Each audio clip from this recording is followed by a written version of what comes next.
Hey everybody, today we're reading Matthew chapter 23 from the NASB Bible. Go ahead and grab your Bibles and read along with me, Matthew chapter 23. Then Jesus spoke to the crowds and to his disciples, saying, "The scribes and the Pharisees have seated themselves in the chairs of Moses. Therefore, all that they tell you, do and observe, but do not do according to their deeds. For they say things and do not do them. They tie up heavy burdens and lay them on men's shoulders, but they themselves are unwilling to move them with so much as a finger. But they do all their deeds to be noticed by men, for they broaden their phylacteries and lengthen the tassels of their garments. They love the place of honor at banquets and the chief seats in the synagogues, and respectful greetings in the market places, and being called rabbi by men.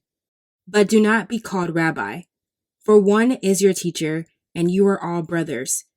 Do not call anyone on earth your father, for one is your Father, he who is in heaven. Do not be called leaders, for one is your leader, that is Christ.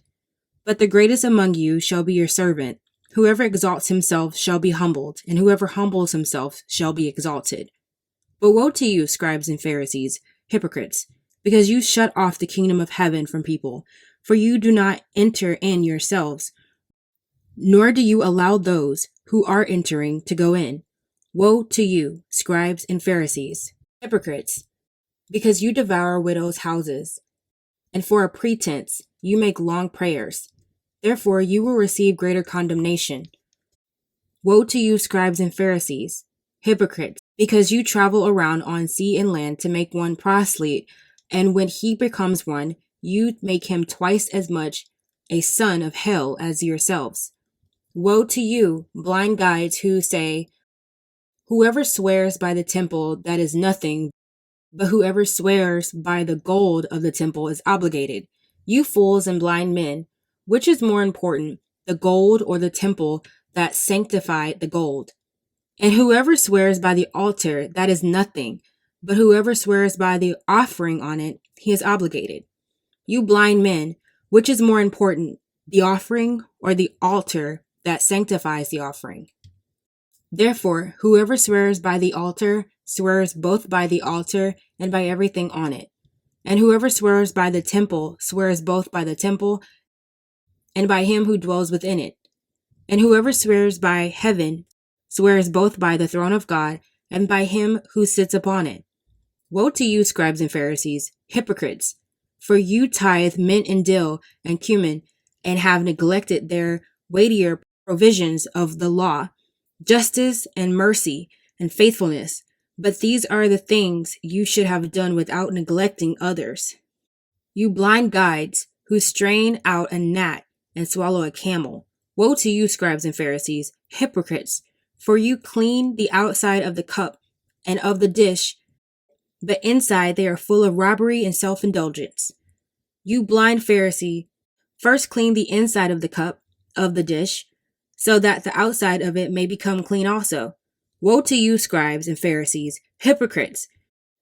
For you are like the whitewashed tombs, which on the outside appear beautiful, but inside they are full of dead men's bones and all uncleanness. So you, too, outwardly appear righteous to men, but inwardly you are full of hypocrisy and lawlessness. Woe to you, scribes and Pharisees, hypocrites! For you build the tombs of the prophets and adorn the monuments of the righteous, and say, if we had been living in the days of our fathers, we would not have been partners with them in shedding blood of the prophets. So you testify against yourselves that you are sons of those who murdered the prophets. Fill up, then, the measure of the guilt of your fathers. You serpents, you brood of vipers, how will you escape the sentence of hell? Therefore, behold, I am sending you prophets and wise men and scribes. Some of them you will kill and crucify, and some of them you will scourge in your synagogues and persecute from city to city, so that upon you may fall the guilt of all righteous blood shed on earth, from the blood of righteous Abel to the blood of Zechariah, the son of Berechiah, whom you murdered between the temple and the altar. Truly I say to you, all these things will come upon this generation. Jerusalem, Jerusalem, who kills the prophets and stones those who are sent to her? How often I wanted to gather your children together, the way a hen gathers her chicks under her wings, and you were unwilling. Behold, your house is being left to you desolate. For I say to you, from now on you will not see me until you say, Blessed is he who comes in the name of the Lord.